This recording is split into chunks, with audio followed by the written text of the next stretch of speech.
Roll for Crit is brought to you by our Patreon supporters. Come roll with us at patreon.com/rollforcrit.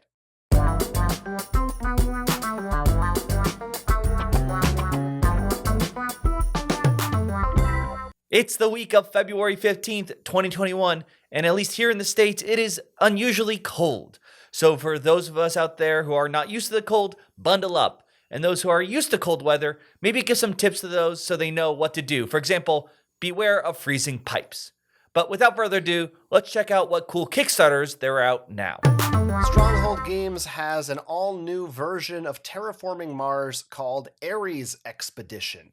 This is the card game version of the Terraforming Mars game. Same premise. You are all different corporations competing to terraform Mars the best you can for human habitation, making it more livable in terms of water and oxygen levels.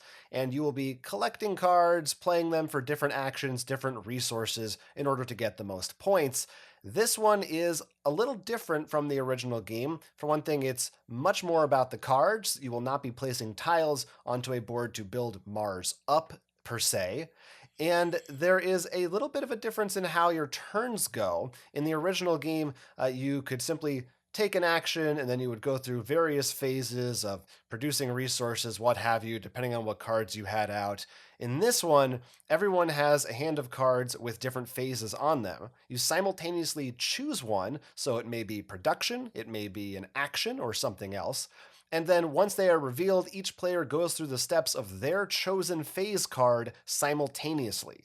So it's going to move much faster. You're all doing everything at the same time. And the only restriction is that you cannot choose the same phase 2 turns in a row. So you will have to switch it up a little bit here and there. But otherwise, the cards kind of work in the same way. Of course, there are going to be new cards, different cards, and there's a whole new artwork in this game for people who were maybe not as into the original Terraforming Mars, which had more of a clinical kind of textbook scientific look to it. This one has, I think, pretty gorgeous, painterly kind of an art style on all of the cards. Brand new illustrations, streamlined, new version, faster play, easier to learn and teach of Terraforming Mars.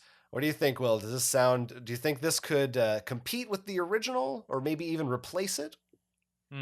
Replacing, I don't think. I mean, I really enjoyed the original, but I'm up for trying it. You never know. We'll see how it feels differently. If the card system is interesting. I just don't know. It's got a lot going to it. I think it doesn't feel like it's just a reskin, No, or like updated, like a few extra rules. So I do think that for a lot of people who are critical of the first Terraforming Mars, I think for those people, this could be just a far better version. That makes sense. That game does have a really long playtime. I know there's a lot of people who don't like the art in it. And also people have been critical of, there's a lot of card draw luck that comes into that game. I don't know how much of a thing that will be in this. They did change a little bit how you buy new cards. In this one, you just simply draw 5 and you get to keep 2 or 3 of them. You don't no longer have to worry about paying certain amounts and how much money you have. Definitely they made things a little bit easier. I do really like the original Terraforming Mars a lot, but it does sound like some of these things are pretty appealing. And I feel like having the board game, I don't know that I need this version, but if I didn't already have it and expansions and things, I might be more intrigued by this one than that one. Well, maybe I'll get this one. Well, there you go. Maybe we'll both get it. Maybe you'll get it. You can back it right now for just $39 if you'd like. And of course, there's add-ons and things, sleeves and whatnot. So take a look at Ares Expedition. Our next pick is an expansion for the popular game Paladins of the West Kingdom, and it's titled City of Crowns. This adds a new board expansion for players, which adds both negotiating and a diplomat track that you're going to have to keep an eye on. And of course, plenty of other cards that will interact with that sideboard for all the other decks. Paladins of the West Kingdom was a game we both loved back in 2019, and we're excited to see this and see what happens with it. But there is more to this Kickstarter. There is also going to be a big box just for Paladins of the West Kingdom. It does not have the whole West Kingdom saga to fit in there, but it will fit everything, including the expansion, cards that are sleeved, and metal coins. So if you are looking for a bigger box for the Paladin system, at the very least, you can have that. Like I said, we were big fans of this game, and the expansion sounds really cool. And I love the way the board just sort of connects in right there. The big box thing, while cool, honestly, personally, I rather would have waited for a system that actually holds the entire West Kingdom. I think that would have been pretty cool. But I mean, it's not the worst thing in the world. That might be a very, very big box, though. I don't Fair know. enough. Might not And even be look, feasible. I mean, I still think that would be smaller than what they have for like Smash Up and stuff. So Yeah, it could be. Could be. I think that may be something they have in the works. I don't know, but yeah, this looks really cool. Like you said, really loved the original Paladins of the West Kingdom. I don't know that I sat down after playing that game and said, you know what this needs is even more going on. But still, I trust that given the time to get used to the new additions, they're probably going to be pretty fun to play. So I'm still interested to see what they are. I definitely see where you're going. There's so much art the game already offers, but I feel like this expansion also doesn't seem like it's like something too crazy either. It's not like I'm gonna have to learn 20 new mechanics. It's just this nice little thing you snap on the board right over here, and just a new track to keep up. If you are just looking for the expansion, it will be around $28. But if you want to throw in that new big box as well, that's gonna be more closer to 50. The One Ring role playing game is back with a brand new second edition being published by Free League Publishing. Of course, this is based on the Lord of the Rings franchise by J.R.R. Tolkien, and specifically, this RPG takes place somewhere in the range of The Hobbit leading up to the start of The Lord of the Rings. You will be playing as an adventurer fighting against the shadows and the oncoming darkness of Sauron, and the Ring, and who knows what else lurks in the dark corners of Middle Earth. They have taken the original game, streamlined it, tweaked some of the rules, added new rules, condensed certain mechanics so that they would be a little bit quicker and easier, while trying to stay faithful overall to the original core rule set of the One Ring. Although this is Free League Publishing, it is not using their Year Zero system that many of their other RPGs use. Instead, it is sticking with the original mechanics from that first game. You'll be able to play as, a hobbit, a dwarf, an elf, what have you, a ranger perhaps, and go on fun adventures. Of course, they have a core rule set in this campaign, as well as optional tiers for a starter set, which is going to include an even more condensed version of the rules, some starting story to play through, and there's a bunch of stretch goals they've already hit for cool stuff like a big, beautiful map and other goodies to make it a little bit more exciting. Have not ever had the chance to play the original One Ring, and I loved Lord of the Rings movies, but I can't say I'm like a huge lore head for Tolkien. I don't know that they give you all these dates in the Kickstarter. Like it takes place in the year 2963 with these in this region of Middle Earth, and I'm like, I don't know what that means. But it sounds cool, and I think it's obviously a great setting for a role playing game. So I think this could be a fun one to explore. It's nice to see a returning genre based on a very popular property, system come back. And while I have not read like the Silmarillion, I think I'm saying that right, and no the deeper lore, I have played like a bunch of the Fantasy Flight's living card game and also the Journeys of Middle Earth, which yes, which is basically as good as reading a book. Well, I mean, it's like they make not everything in there might be from the books. I know they make up stuff, but still the adventure and journeys in there are fun. So I still think there's plenty of an interesting world for you to dive into, even if the movies are or the books, I guess, are your only real point of reference. Yeah, oh yeah, there's going to be plenty of opportunity for you to create your own path and go on your own crazy adventures. I know there's a lot of big fans of the original one, so you can go to the Kickstarter page yourself and see exactly what tweaks they have made, at least as they have outlined them so far, and if you like those rules compared to the original or not. They also said they're working on an update to the 5e Middle Earth companion, so you can play a version of Lord of the Rings with the 5e rule set. That's not part of this campaign, but it's something that is also coming from Free League. You can get the hardcover of the core rules plus some PDF stuff for around $60 US, and there's all kinds of different pledge levels if you want to get just digital or the starter set or whatever else you want to add on. Stroganov is a game all about exploring the wild Siberian frontier.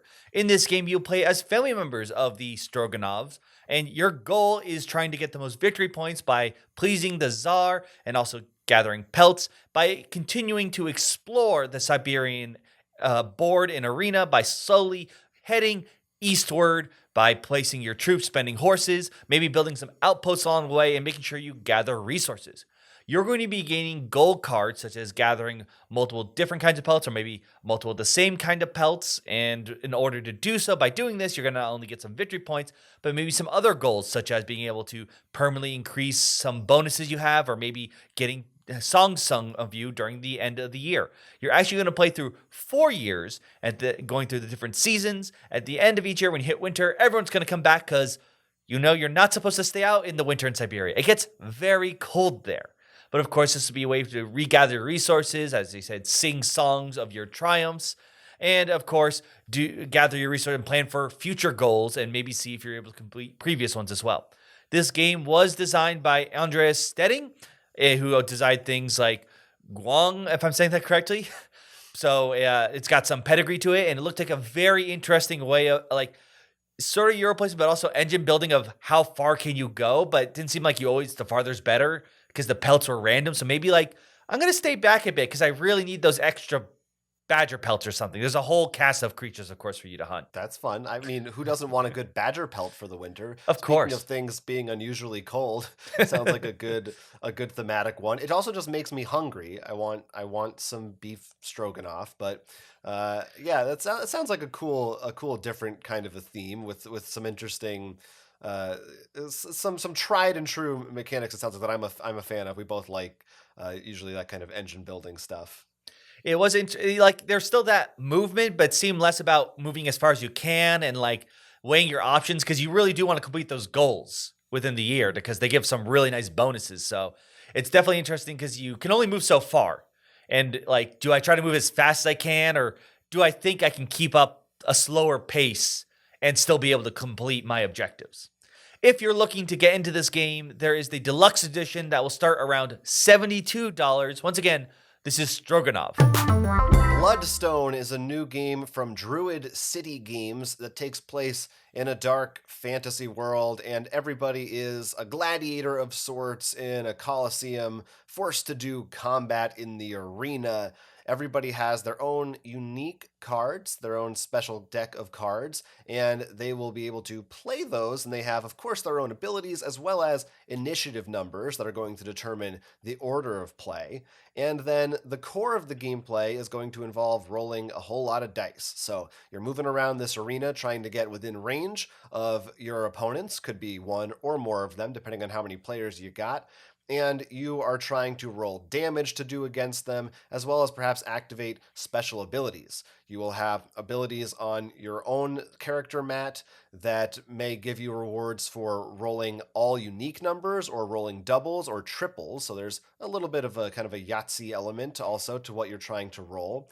And if you roll under 10 damage, if you're unable to make 10 damage total on your dice, then you also gain an experience card, which is a special upgrade card that you'll be able to use. So as the game progresses, if you're maybe not quite able to let those dice work for you the way you want them to, you will be getting more and more powerful abilities. You can even get special kinds of dice that are negative that you give to your opponents, that maybe you'll be able to do something with that may just hurt them, or will have some kind of triggering effect off of another ability that you have. So while there are just kind of standard D6s in this, there are some with special symbols. So there's a lot going on depending on which characters you're playing as. And this is something you can play solo or with other people. There is kind of a co-op little campaign you can play through and fight against different enemies that way, or you can just go head to head with up to 8 different players, which is a lot, and duke it out that way. So dice rolling, dice combat comes from Druid City, who just did Tidal Blades, so they've had some big projects under their belts. The dueling Coliseum thing, but this time with a lot of dice. I really love the idea of giving like negative dice to your opponents.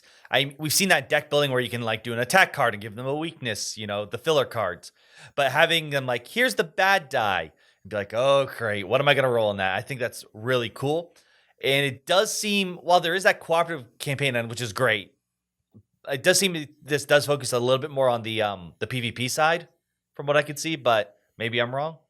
Yeah, I would say that's probably the thing that they are hitting the hardest. I think the campaign, it's not Gloomhaven in terms of its depth. The campaign, I think it's more like something else you can do with it. But your mileage may vary. It depends maybe on your play style. Now, this game they say is not going to hit retail ever.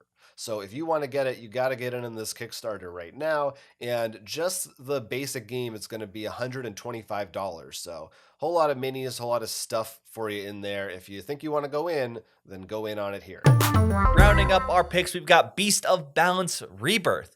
This is an expansion for Beasts of Balance, which is actually a sort of Jenga-like game with these living animal toys. The idea is you're going to be balancing these creatures on this pad, and they actually have chips that will be read and sent to a app device, which could either fuse the creatures, make new species, or if you're playing other modes, they can compete against each other, make points, and they interact with each other. And it's just this weird balancing game of trying to add these new weird figures. This is for an expansion, which adds a bunch of prehistoric creatures like a Triceratops, as well as some unique ones like a T-Rex and a Phoenix. There's actually legendary creatures as well, which of course have their own crazy weird abilities. I thought this was a nice pick because I remember this when it initially came out on Kickstarter, and I think it was at conventions. My memories might be mixing some things up and stuff. And it's something that's a bit different, and I do always want to point out something like this, especially things that are much more app heavy, because I know while some people may not love app games, I think something that like this, which really is all about it, is something to at least take a look at, because it's really, I think, an area that we haven't really expanded in on the tabletop area. And as someone who has plenty of amiibo, this is pretty much a game that is just using those kinds of figures. So, yeah, I was very intrigued by this, but then I was also confused because for a while I was trying to look at the page and was like, I wasn't sure, are there actually pieces to this? I almost thought, is this just a video game? And then I'm like, oh no, it does come with some physical stuff. I'm not sure I fully grasp how the two interact with each other yet and come together as a fully realized game. But I guess I trust that if they funded the original one, there's got to be something there to come back that people like. I could pretty much say, do you remember like Skylanders where they had the base where you put your things in? Sure, yeah. Think of that, except you keep putting pieces on top of those pieces. Okay. So it just keeps reading everything. And you get these crazy point systems or weird creature fusions. That seems to be the case. So probably a better place, because most of the living toys now died off. I feel like you got to be a game strictly for this. Now, if you've ever collected any of those living toys, you know that they can get pricey. This is no exception. If you were lucky enough to back it previously, this expansion will go for $65. But if you want to throw in the base with it, it's going to be $175. Those were all of the Kickstarter projects we picked for this week. An interesting mix, a lot of weird ones in there. So I don't think there's any theme really going throughout our picks this week. Lots of strange ones, but you can talk to us in the comments because we want to hear from you. Which ones that we mentioned are you interested in backing, or is there anything we didn't talk about at all that you think is worth mentioning in addition? Especially because we're still in Zine Quest month, and there were a lot there that we didn't get the chance to mention. So if there's one we didn't talk about, let not only us know, but fellow commenters what Zine Quest they should be looking at. Until then, I'm Will. I'm Jonathan. This has been Kickstarter Pickstarter. We want you to like and subscribe, and if you have the chance, take a look at our Patreon. Thank you for being a friend. Subscribe to our channel and back again. Okay.